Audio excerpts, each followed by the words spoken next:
وبركاته. الحمد لله نحمده ونستعينه ونستغفره ونؤمن به ونتوكل عليه ونعوذ بالله من شرور أنفسنا ومن سيئات أعمالنا. من يهد الله فلا مضل له ومن يضلل فلا هادي له. ونشهد أن لا إله إلا الله وأن محمدا عبده ورسوله صلى الله عليه وعلى آله وسلم. أرسله بالحق بشيرا ونذيرا وداعيا إلى الله بإذنه وسراجا منيرا. فقد قال الله تعالى في كلامه المجيد: أعوذ بالله من الشيطان الرجيم. بسم الله الرحمن الرحيم. يا أيها الناس قد جاءتكم موعظة من ربكم وشفاء لما في الصدور وهدى ورحمة للمؤمنين. قل بفضل الله وبرحمته فبذلك فليفرحوا هو خير مما يجمعون. وقال تعالى: إن الله وملائكته يصلون على النبي يا أيها الذين آمنوا صلوا عليه وسلموا تسليما. اللهم سيدنا مولانا محمد وعلى آل سيدنا مولانا محمد. اللهم صل على سيدنا مولانا محمد وعلى آل سيدنا مولانا محمد. لا إله إلا الله لا إله إلا الله لا إله إلا الله لا إله إلا الله لا إله إلا الله محمد رسول الله صلى الله عليه وسلم. আলহামদুলিল্লাহ, আল্লাহ সুবহানাহু ওয়া তাআলার দরবারে অসংখ্য অগণিত শুকর ও সুজুদ যে রব্বুল আলামিন আমাদেরকে আজকে জুমাতুল বিদায় জুমার মসজিদে আসার মতো তৌফিক দান করলেন বলি আলহামদুলিল্লাহ। সবার সৌভাগ্য হয় না জুমাতুল বিদা পাওয়ার। এবছর আমরা 5টা জুমা পেয়েছি, তাই না? আলহামদুলিল্লাহ আলহামদুলিল্লাহ। সম্মানিত হাজরিন, দরুদ ও সালাম পেশ করছি মানবতার মহান মুক্তির দূত সাইয়্যিদুল মুরসালিন শাফিউল মুজনাবিন এখানে বসো রাহমাতুল লিল আলামিন, যার একান্ত পরিশ্রমের মাধ্যমে আজকে আমরা ইসলাম এই পর্যন্ত পেয়েছি। সকলে বলি সাল্লাল্লাহু আলাইহি ওয়াসাল্লাম। সম্মানিত হাজরিন, আজকের এই জুমাতুল বিদায় আলোচ্য বিষয় হচ্ছে ঈদ, আমাদের করণীয় এবং বর্জনীয়। আগামীকালকে যদি আল্লাহ বাঁচায় আমরা ঈদের মাঠে একত্রিত হব ইনশাআল্লাহ। আল্লাহর কাছে দোয়া করি আল্লাহ যেন আমাদেরকে ওই পর্যন্ত তৌফিক দান করেন বলে আমিন। সম্মানিত হাজরিন, আল্লাহ সুবহানাহু ওয়া তাআলার কোরআন থেকে একটা আয়াত তেলাওয়াত করেছি। আল্লাহ সুবহানাহু ওয়া তাআলা সূরা ইউনূসের 57 নম্বর এবং 58 নম্বর আয়াতে আল্লাহ সুবহানাহু ওয়া তাআলা বলছেন, ইয়া আইয়ুহান নাস কদ জাআতকুম মাউইযাতুম মির রাব্বিকুম। সাধারণত নাস বলতে দুনিয়ার সব মানুষকে বোঝানো হয়। নাস মানে সমস্ত মানুষকে বোঝানো হয়, সে মুসলমান হোক, কাফের হোক, ইহুদি হোক, খ্রিস্টান হোক, মুমিন হোক, মুসলিম হোক, পুরুষ হোক, নারী হোক, যত মানুষ আছে, মানুষ বলতে যা বুঝাই সবকে একত্রিত করে বলা হয় কি ইয়া আইয়ুহান নাস। মানুষদেরকে উদ্দেশ্য করে আল্লাহ সুবহানাহু ওয়া তাআলা বললেন ইয়া আইয়ুহান নাস ক্বাদ জাআতকুম মাউইযাতুম মির রাব্বিকুম, এটা হচ্ছে তোমাদের জন্য সর্বোৎকৃষ্ট উপদেশ। সুবহানাল্লাহ। আমরা বলছিলাম কোরআন নাজিল হয়েছে এই রমজান মাসে, কোরআন নাজিল হয়েছে কদরের রাতে। আল্লাহ সুবহানাহু ওয়া তাআলা বললেন শাহরু রমাদান আল্লাযী উনজিলা ফীহিল কুরআন, এটা এমন একটা মাস যেই মাসে আমি কোরআন নাজিল করেছি। আল্লাহ সুবহানাহু ওয়া তাআলা অপর আয়াতে বললেন ইন্না আনজালনাহু ফী লাইলাতিন মুবারাকাহ, এটা এমন একটা বরকতময় রাত যেই রাতে আল্লাহ সুবহানাহু ওয়া তাআলা কোরআন নাজিল করেছে। সম্মানিত হাজিরিন, আল্লাহ সুবহানাহু ওয়া তাআলা এই কোরআনের এই সূরার মধ্যে 4টা বৈশিষ্ট্য বলেছেন। কয়টা? 4টা বৈশিষ্ট্য। যেই ব্যক্তিরা এই কোরআনকে অনুসরণ করবে তাদের জন্য এই 4টা বৈশিষ্ট্য কোরআন অবধারিত করে রেখেছে। সুবহানাল্লাহ। সেই বৈশিষ্ট্যগুলো যদি আমরা জানি তাহলে আমাদের চলার পথ সহজ হবে। আমরা কেন কোরআনকে মানবো? কোরআনে আছে কি আসলে? কোরআন এই রমজান মাসে কেনই বা নাজিল করলো? কোরআনের কারণে কেনই বা রাসূলুল্লাহ সাল্লাল্লাহু আলাইহি ওয়াসাল্লাম সহ সবকিছুর মর্যাদা বৃদ্ধি পেল? এইটা আমরা আজকে এই আয়াত থেকে বুঝবো। সম্মানিত হাজিরিন, প্রথম বললেন যে এই কোরআনের মধ্যে তোমাদের জন্য রয়েছে সর্বোৎকৃষ্ট উপদেশ, অর্থাৎ কোন পথ ভালো কোন পথ মন্দ এই পথগুলা সম্পর্কে আমাদেরকে উপদেশ দিবে কে? এই কোরআন। সুবহানাল্লাহ। তাহলে কোরআন পড়লে আমরা বুঝতে পারবো যে কোনটা ভালো পথ কোনটা খারাপ পথ, কোনটা ভালো কাজ কোনটা খারাপ কাজ, সে আমাদেরকে ধরে ধরে উপদেশ দিয়ে পথ দেখাই দেবে। সুবহানাল্লাহ। এরপর আল্লাহ সুবহানাহু ওয়া তাআলা বললেন ইয়া আইয়ুহান নাস ক্বাদ জাআতকুম মাউইযাতুম মির রাব্বিকুম ওয়া শিফাউল লিমা ফিস সুদূর, তোমাদের হৃদয়ের ভিতরে যত অসুস্থতা আছে, তোমাদের যত অসুস্থতা আছে সব রোগ দূর করবে কোরআন। সুবহানাল্লাহ। তাহলে কোরআন আমাদের জন্য কি একটা শেফা, একটা চিকিৎসা ব্যবস্থা, একটা ট্রিটমেন্ট। আমি যত প্রকারের ভোগান্তিতে পড়ি, যত প্রকারের ব্যাধিতে পড়ি, যত দুশ্চিন্তা হোক, যত ব্যাধি বলতে আমার বিপদ আপদ যা কিছু আছে সব কিছুর ট্রিটমেন্ট করবে কে? আল কোরআন। এই কথাটা যত সহজে বলছি এর চেয়ে অনেক অনেক অনেক বেশি ওজন মার্কা এই কথাটা। অর্থাৎ আমার যাবতীয় সমস্যার সমাধান দিবে কি? আল কোরআন। আমরা একটা কথা বলি না, সব সমস্যার সমাধান দিতে পারে আল কোরআন। এটা আসলেই সত্য। এরপর আসেন আল্লাহ বললেন শিফাউল লিমা ফিস সুদূর ওয়া হুদাও ওয়া রাহমাতুল লিল মুমিনিন, এই কোরআন হচ্ছে তোমাদের জন্য হেদায়েত। কোরআন কি আমাদের জন্য?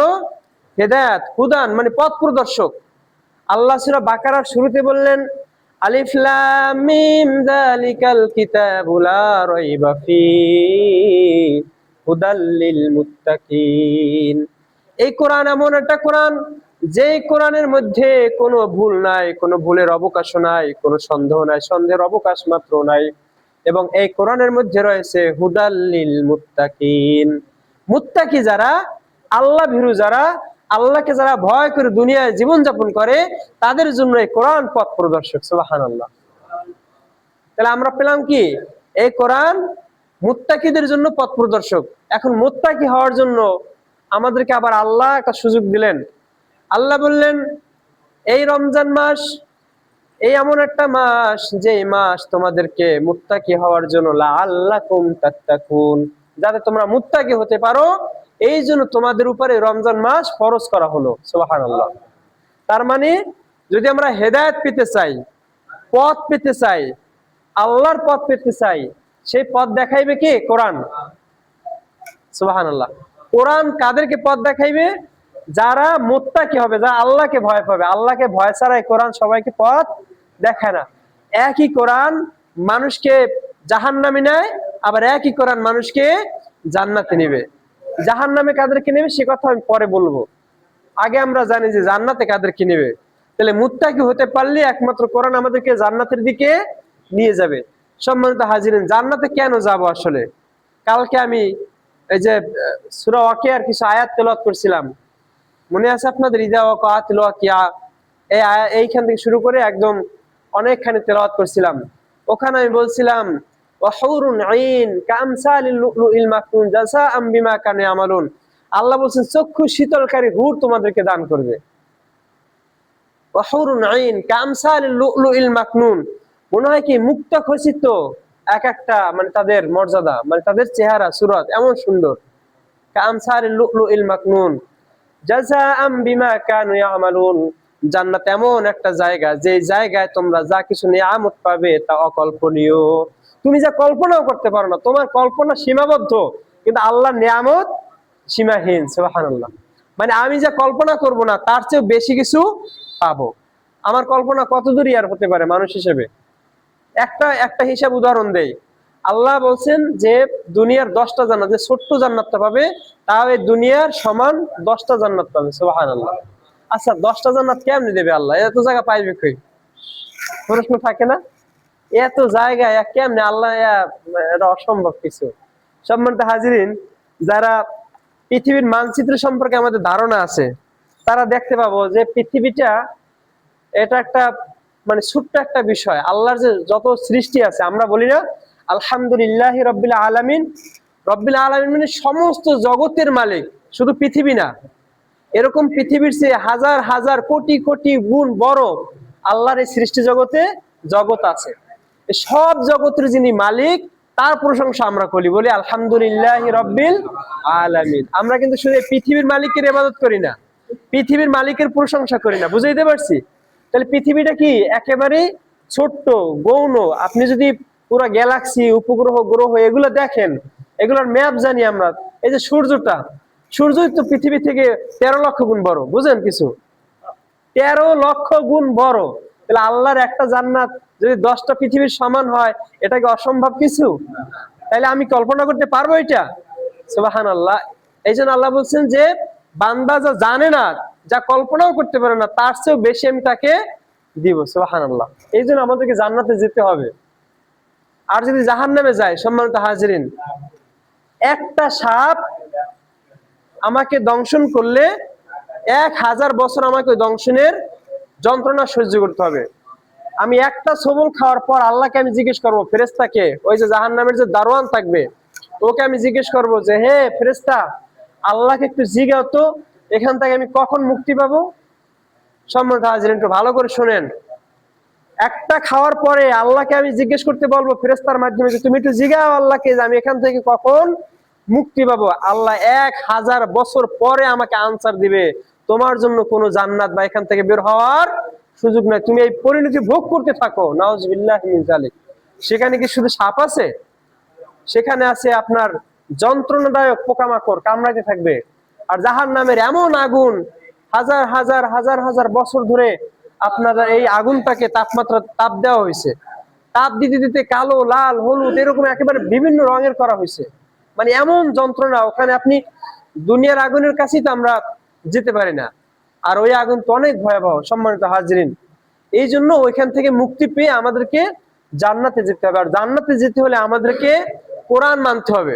আর কোরআন যারা মানবে তাদেরকে মুত্তাকি হতে হবে। কি হতে হবে? মুত্তাকি মানে কি? যারা আল্লাহকে ভয় করে চলবে। এছাড়া ওই ব্যক্তি হেদায়েত পাবে না। সম্মানিত হাজরিন, আল্লাহ বললেন হুদাল্লিল মুত্তাকিন, এই কোরআন শুধুমাত্র তাদেরকে পথ প্রদর্শন করবে যারা মুত্তাকি, তাদেরকে। সম্মানিত হাজরিন, আল্লাহ বললেন قد جاءتكم موعظة من ربكم وشفاء لما في الصدور وهدى ورحمة للمؤمنين। এই কোরআন যারা মুমিন হবে তাদের জন্য রহমত স্বরূপ। তাদের জন্য কি স্বরূপ? রহমত স্বরূপ। সম্মানিত হাজিরিন, আমরা যখন মসজিদে আসি তখন আমরা একটা দোয়া পড়ি, তাই না? দোয়াটা সবাই জানি? একটু বলেন তো দোয়াটা কি? আল্লাহুম্মা ইফতাহলি আবওয়াবা রাহমাতিক। এটা আরেকটু সুন্দর করে এভাবে বলা যায়, বিসমিল্লাহ ওয়াসসালাতু ওয়াসসালামু আলা রাসূলিল্লাহ আল্লাহুম্মা ইফতাহলি আবওয়াবা রাহমাতিক। হে আল্লাহ, আপনি আমার জন্য আপনার রহমতের সমস্ত দরজাগুলো খুলে দিন। সুবহানাল্লাহ।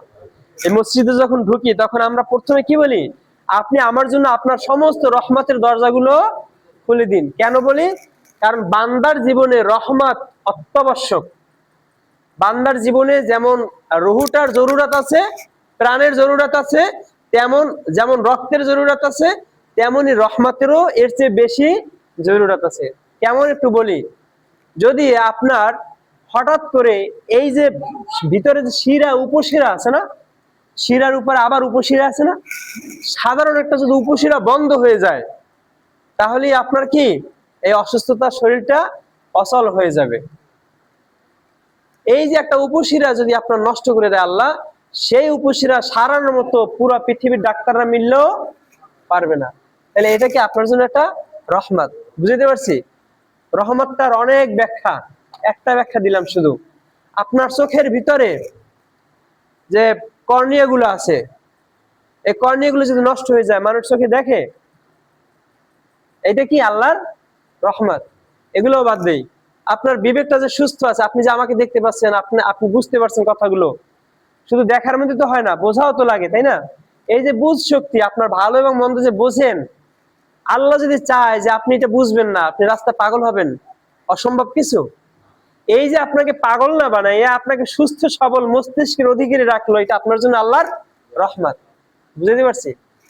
আপনার মতো আমার মতো অনেক মানুষ এই দুনিয়াতে আছে, সবাই কিন্তু জুমার নামাজে আসে নাই। আসছে? এই এলাকার সবাইকে আসতে পারছে? আপনি যে আসছেন, এটা আপনার জন্য কি আল্লাহর রহমত? বুঝতে পারছি? এই সমস্ত বিষয়গুলো হচ্ছে আল্লাহর রহমত। এই জন্য আমরা প্রথমেই বলি কি, আল্লাহুম্মা ফতাহলি আবওয়াবা রাহমাতিক, ইয়া রাব্বাল আলামিন, আপনি আমার জন্য আপনার রহমতের সমস্ত দরজাগুলো খুলে দিন। একটার দুইটা না, আবওয়াবুন শব্দটা বাবের বহুবচন, বাবুর মানে দরজা, আবওয়াবুন মানে অসংখ্য অগণিত দরজা। সুবহানাল্লাহ। তাহলে আপনি আমার জন্য সমস্ত দরজাগুলো খুলে দিন। সম্মানিত হাজরিন, এই যে রহমত, এই পেতে হলে আমাদেরকে কোরআনের কাছে আসতে হবে। বুঝতে পারছি? তাহলে কোরআনের এক নাম্বার বৈশিষ্ট্য পেলাম কি, মাওয়াইজাতুন, উপদেশ। আর একটা পেলাম কি, হুদান, পথ প্রদর্শক। হুদান হইতে গেলে, পাইতে গেলে আমাদেরকে হতে হবে কি, মুত্তাকি। আর মুত্তাকি হওয়ার জন্য এই মাস হচ্ছে রমজান মাস। বুঝতে পারছি? এখন আসলো আমাদের কাছে রমজান, আসলো শেষ আজকে। এখন আমি কতটুকু মুত্তাকি হতে পারলাম, এখন এটা আমার কাছে প্রশ্ন।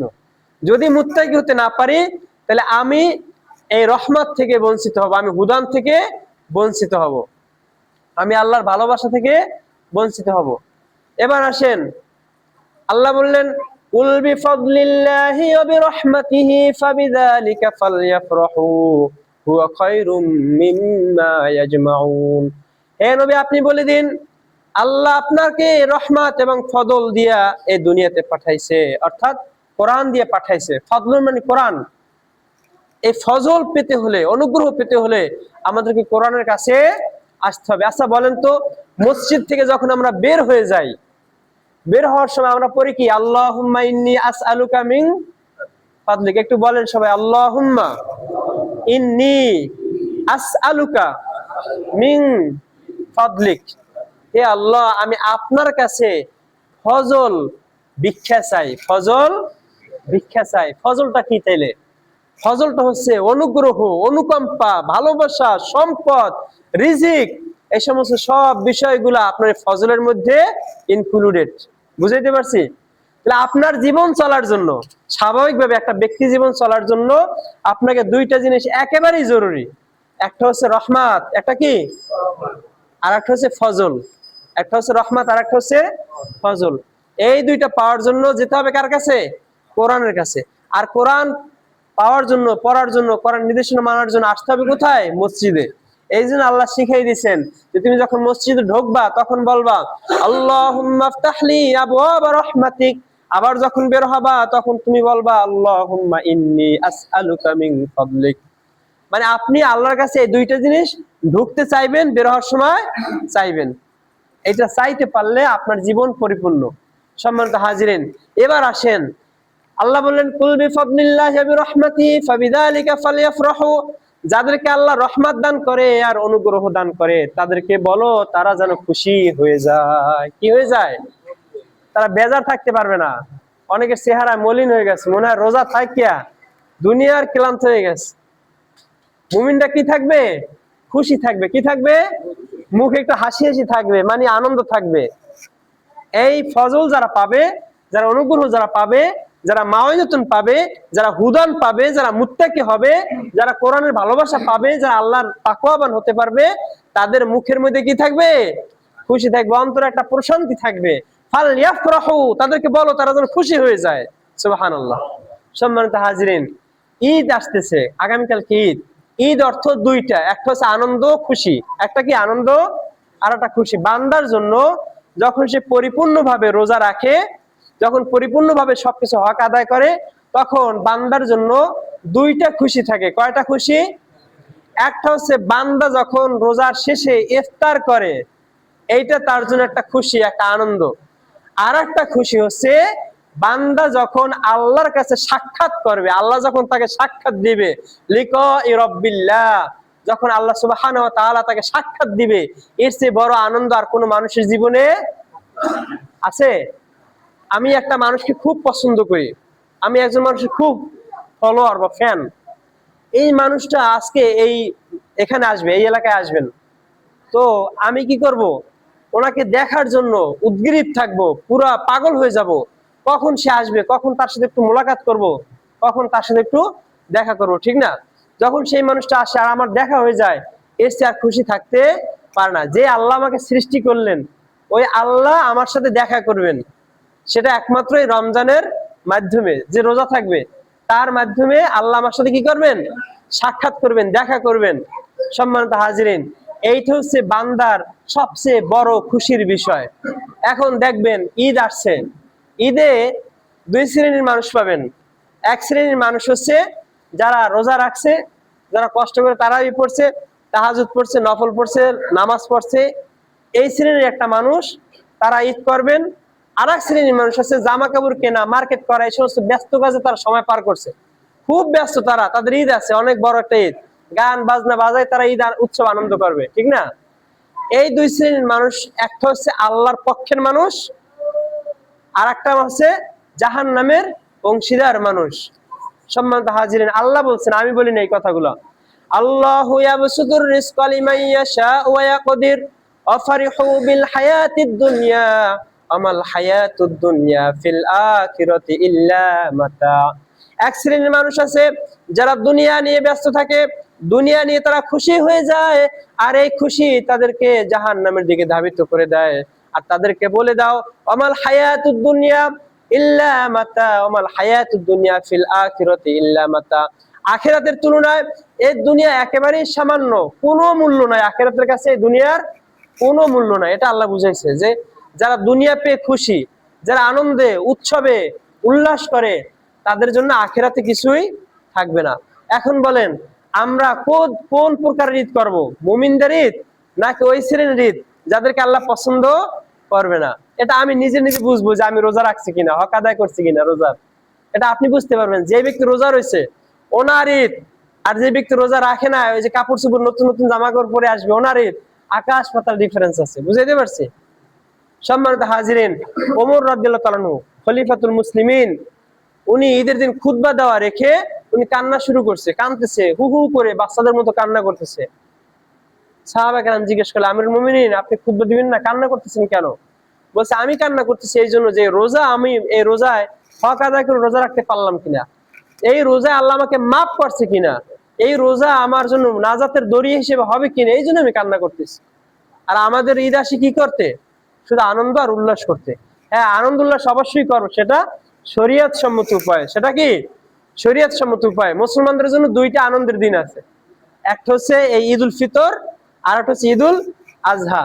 অবশ্যই আমরা আনন্দ করবো। রাসূলুল্লাহ সাল্লাল্লাহু আলাইহি সাল্লাম মক্কা থেকে যখন হিজরত করে মদিনায় গেলেন, তখন দেখলেন মদিনার মানুষগুলো খেলাধুলা করতেছে, আনন্দ উৎসব করতেছে। তখন আল্লাহ রাসূল জিজ্ঞেস করলেন, তোমরা এগুলো কেন করো? বলছে, জাহিলি যুগে আমরা এরকম আনন্দ উৎসব করতাম। আল্লাহ রাসূল বললেন, তোমরা তো এখন মুসলমান, তাই না? তোমাদের জন্য আল্লাহ এর চেয়েও উত্তম দুইটা দিন দিছে, সুবহানাল্লাহ। একটা হচ্ছে ঈদ উল ফিতর, আর একটা হচ্ছে ঈদ উল আজহা। কারণ এই দিনে তোমরা আনন্দ উৎসব করবা, আল্লাহ তোমাদের উপরে খুশি হয়ে যাবে।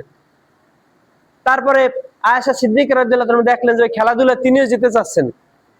আল্লাহ রাসূল সাল্লাল্লাহু আলাইহি ওয়াসাল্লাম বললেন, খেলাধুলা দেখবা? বলছে, ইয়া রাসূলুল্লাহ, মন তো চায়। আল্লাহ রাসূল সাল্লাল্লাহু আলাইহি ওয়াসাল্লাম তাকে নিয়ে এভাবে আড়াল কোলে খেলাধুলা দেখার সুযোগ করে দিলেন। রাসূলুল্লাহ সাল্লাল্লাহু আলাইহি ওয়াসাল্লাম আয়েশা সিদ্দিকা রাদিয়াল্লাহু আনহা যখন ক্লান্ত হয়ে গেলেন, তাকে নিয়ে আবার বাসায় ফেরত আসলেন। সম্মানিত হাজিরিন, একবার রাসূলুল্লাহ সাল্লাল্লাহু আলাইহি ওয়াসাল্লাম ঈদের দিন এভাবে শুয়ে আছেন। এখন দুইটা মেয়ে, ছোট ছোট বাচ্চা মেয়ে ওখানে এসে তারা ওই যে জাহিলি যুগে যে কবিতা আছে বা গান আছে ওইগুলো গাইতে আছে, মানে আনন্দের। ওই সময় যুদ্ধ ছিল, একটা বড় একটা যুদ্ধ ছিল, অনেক বিশাল, অনেক দিনের যুদ্ধ ছিল। সেই যুদ্ধ নিয়ে কবিতা এবং গান ছিল। সেই গানগুলো ওরা ছোট্ট ছোট্ট মানুষ গাইতেছে। রাসূলুল্লাহ সাল্লাল্লাহু আলাইহি ওয়াসাল্লাম শুয়ে শুয়ে এগুলো শুনতেছেন, কিছু বলতেছেন না, মিসকি মিসকি হাসেন। আবু বকর সিদ্দিক রাদিয়াল্লাহু তাআলা আনহু আসছেন, এসে ওই মেয়েদেরকে বললেন, যাই তোমরা করতেছো কি? রাসূলুল্লাহ সাল্লাল্লাহু আলাইহি ওয়াসাল্লাম ঘরে বসে শয়তানি করতেছো? ঠিক আছে, আল্লাহ রাসূল সাল্লাল্লাহু আলাইহি ওয়াসাল্লাম বলেন, আরে রাখো, ওরা করুক, আনন্দ একটু করুক। সুবহানাল্লাহ। তার মানে আনন্দ করার জন্য এই ঈদ আমাদের জন্য খোলামেলা আছে। কিন্তু এই আনন্দ মানে এই নয় যে আপনি হিন্দি গান বাজাইবেন, এই আনন্দ মানে এই নয় যে আপনি পটকা ফুটাইবেন, এই আনন্দ মানে এই নয় যে আপনি শরীয়ত বিরোধী কাজ করবেন। এটা আপনাকে রাইজ দেয় না। এই আনন্দ মানে এইটা যে মুমিন যখন দেখবে যে আজকে চাঁদের রাত উঠছে, চাঁদের রাত, তখন সে সাথে সাথে নামাজে চলে আসবে। সুবহানাল্লাহ। 5টা রাত যেই ব্যক্তি আপনার নামাজে কাটাইবে, ওই ব্যক্তির জন্য জাহান্নাম হারাম, জান্নাত ওয়াজিব। কি বলছি? জাহান্নাম হারাম, জান্নাত ওয়াজিব। একটা হচ্ছে জিলহজ মাসের 8 তারিখ, 9 তারিখ, 10 তারিখ। জিলহজ মাসের 8 তারিখ, 9 তারিখ, 10 তারিখ মানে কোরবানির সময়ের। আর একটা হচ্ছে এই ঈদ উল ফিতরের চাঁদ যখন উদয় হবে, মানে আমরা যখন চাঁদ দেখবো তখন থেকে শুরু করে এই রাতটা। আর একটা হচ্ছে আমরা যে সবে বরাত বলি, লাইলাতুল বরাত, মানে শাবান মাসের মধ্যরাত্রি, নিসফু মিন শাবান। এই 5টা রাত যারা ইবাদত করবে তাদের জন্য জান্নাত ওয়াজিব হয়ে যায়। সুবহানাল্লাহ। আমি বলছি না, দলিল আছে কিন্তু। সম্মানিত হাজিরিন, এখন আসেন আপনি আমি কোন ভাবে ঈদ উদযাপন করব। আমরা যদি এরকম চিন্তা করি যে ঈদ আসছে, নতুন জামা কাপড় পরে ঈদ করবো, তাইলে হয়ে যাবে না ভাই। ওই জামা কাপড় আল্লাহ দেখেন না। ওই জামা কাপড়, হ্যাঁ উত্তম জামা কাপড় পরার নিয়ম উত্তম, নতুন না, শর্ত না। এখন উত্তম জামা কাপড় সেটা নতুন হলো আলহামদুলিল্লাহ, কিন্তু নতুন করতে গিয়ে যেন আমি কোনো প্রকারের আত্মহমিকা বা এমন কোনো কাজ না করি যেটা আল্লাহর কাছে অপছন্দনীয় হয়ে যায়। বুঝাইতে পারছি? সম্মানিত হাজিরিন, তাইলে আমরা যেই সমস্ত মানুষগুলোর উপর আল্লাহ খুশি হবেন, রহমত দান করবেন, মাউজাত দান করবেন, হুদান দান করবেন, ফদল দান করবেন, ওই সমস্ত ব্যক্তিদের অন্তর্ভুক্ত হতে চাই, ঠিক কিনা?